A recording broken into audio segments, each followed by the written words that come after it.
ഗവർണർമാരുടെ ഹുങ്കിനും അഹന്തയ്ക്കുമിട്ട് കഴിഞ്ഞ ദിവസമായിരുന്നു സുപ്രീം കോടതി നല്ല കൊട്ടുകൊടുത്തത്.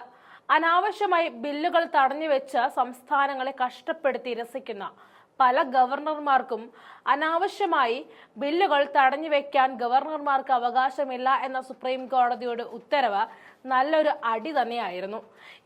അടുത്തത് അത് കിട്ടിയിരിക്കുന്നത് രാഷ്ട്രപതിക്കാണ്.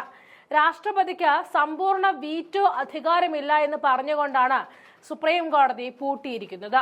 രാഷ്ട്രപതിക്ക് വിടുന്ന ബില്ലുകളിൽ 3 മാസത്തിനകം തീരുമാനമെടുക്കണമെന്ന് സുപ്രീം കോടതി ഉത്തരവിട്ടു.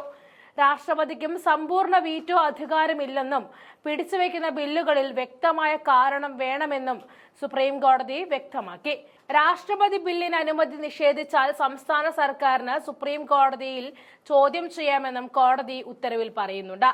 സുപ്രീം കോടതി വിധി ജനാധിപത്യത്തെ സംരക്ഷിക്കുന്ന നടപടിയെന്നും അഡ്വക്കേറ്റ് കാളീശ്വരം രാജ് പറഞ്ഞു. ബില്ലുകൾ മേൽ ഗവർണർമാർ അടയിരിക്കുന്ന സമീപകാലത്തെ പ്രവണതയ്ക്ക് ഇതോടെ അന്ത്യം കുറിക്കാനാകും. ഭരണഘടനയിലെ പോരായ്മകൾ നികത്തുവാൻ ഇത്തരം നടപടികൾ സഹായിക്കുമെന്നും അദ്ദേഹം കൂട്ടിച്ചേർത്തു.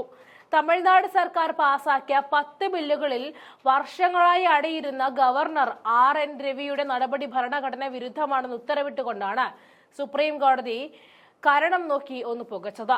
സംസ്ഥാനങ്ങളിൽ ജനങ്ങൾക്ക് തിരഞ്ഞെടുത്ത സർക്കാരാണ് വലുതെന്ന് നിരീക്ഷിച്ച കോടതി ജനാധിപത്യ രീതിയിൽ തിരഞ്ഞെടുക്കപ്പെട്ട സർക്കാരുകളെ മറികടന്നുള്ള ഗവർണർമാരുടെ ഭരണം വേണ്ട എന്ന് ഫലത്തിൽ വ്യക്തമാക്കി.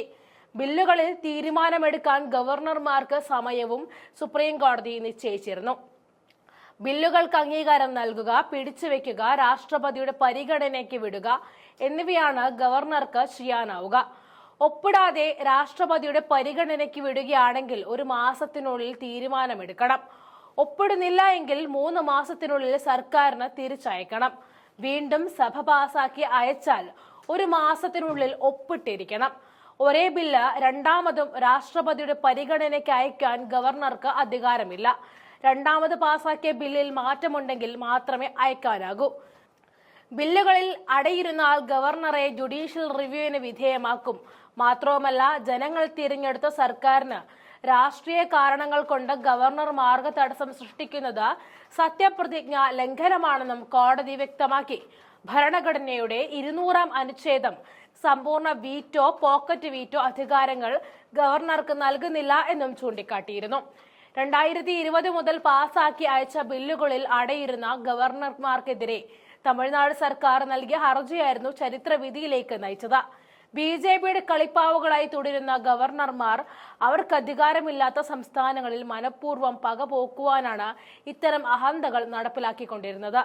രാഷ്ട്രപതിയെ പൂട്ടിക്കൊണ്ടുള്ള സുപ്രീം കോടതിയുടെ ഈ വിധി ചരിത്രപരമാണെന്ന് തന്നെ പറയാം.